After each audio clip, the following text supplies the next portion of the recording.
হাগ্ৰামা মহিলাৰ কোনো কথাৰ ভ্যালু নাই। আগতে 2-3 বাৰ কথা পাতা হ'ল, পাতেই এটা কথা আৰু মিডিয়াত কৈ বেলেগ এটা কথা।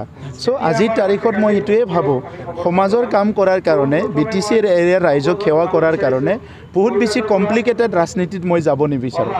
যদি কোনোবাই তেনেকুৱা বিচাৰে মইতো ৰাইজৰ কাৰণে সদায় আছো, এনি টাইম আছো, কিন্তু কোনোবাই পলিটিক্সটো যে খুব কমপ্লিকেটেড কৰি ভাল পায় মই হিটো পলিটিক্সত যাব বিচৰা নাই। কাৰণ ৰাইজক সেৱা কৰিবৰ কাৰণে আপোনাক এটা শুদ্ধ মন লাগে আৰু শুদ্ধ এটা চিন্তা লৈ পেলাই কাম কৰিব লাগে।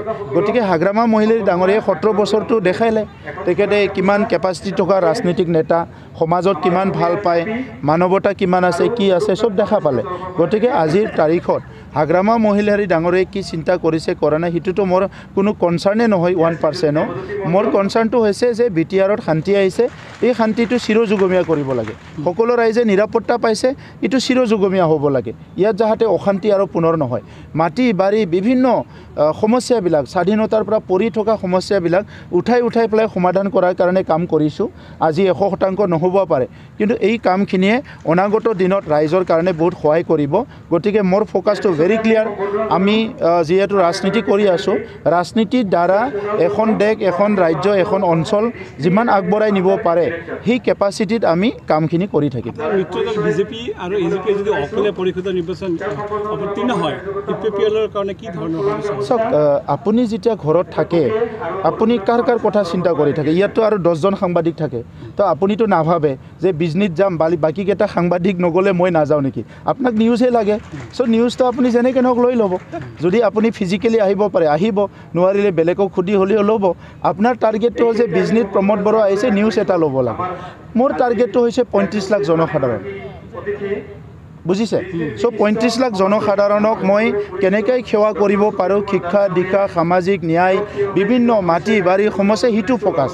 তো এই গাড়ীখনত কোনোবা উঠে নুঠে, কোনোবা ভাল পায় বেয়া পায়, কোনে কেতিয়া বিয়া পাতে, কোনে কেতিয়া ডিভৰ্চ কৰে, ইয়াৰ কাৰণে মোৰ বহুত বেছি সময় নাই।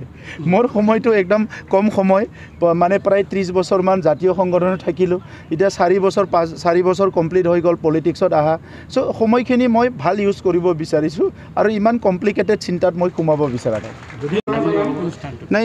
যোৱা কেইবছৰত মই দেখিছোঁ ইণ্ডিভিজুৱেল কেপাচিটিটো বহুতে কৰিছে। আমি ছুপাৰ 50টো এটা পৰিৱেশ গঢ়িবৰ কাৰণে কৰিছিলোঁ আৰু পৰিৱেশটো গঢ়িলে অলৰেডি আমাৰ ষ্টুডেণ্টখিনিৰ বাহিৰেও বহুতো এটা এনকাৰেজ হৈছে আৰু বহুত ষ্টুডেণ্টে আমাক এপ্ৰ'চ কৰিছে যে আমি কোচিঙত যাব নাপালোঁ কিন্তু আমাক বাহিৰত কিবা হেল্প কৰিব পাৰে নেকি। চ' এটা পজিটিভ শান্তি অহাৰ লগে লগে এটা পজিটিভ এটা পৰিৱেশ আহি গ'ল।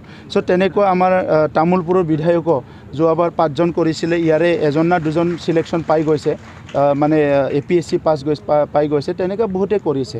আজি ইয়াত বিজনেছ অৰূপনাথ ডাঙৰীয়াই কৰিছে, মই খুব ভাল লাগিছে। সেইকাৰণে মই সময়টো এডজাষ্ট কৰি আহিছোঁ যে 700জন ছাত্ৰ ছাত্ৰীক চিভিল ছাৰ্ভিচ এক্সামৰ কাৰণে প্ৰিপেয়াৰ কৰা। তেখেতসকলে UPSC কোনোবা নাপাব পাৰে, APSC কোনোবা নাপাব পাৰে, কোনোবা পাবও পাৰে। তথাপিতো কোনোবা SSC পাব, ষ্টাফ চিলেকশ্যন কমিশ্যন, কোনোবা ৰেলৰ পৰীক্ষাত পাব, কোনোবা ADR বিভিন্ন পৰীক্ষাত তেখেতসকলে পাছ কৰিব পাৰিব। গতিকে এই ইনিচিয়েটিভটো মানৱ সম্পদ গঢ়া ইনিচিয়েটিভটো খুব ভাল হৈছে, মই শলাগ লৈছোঁ আৰু সেই 700জন ছাত্ৰ ছাত্ৰীৰ ভৱিষ্যত উজ্জ্বল কামনা কৰিছোঁ। নিজে কনফিউজ আৰু ভেৰি কমপ্লিকেটেড মানুহ।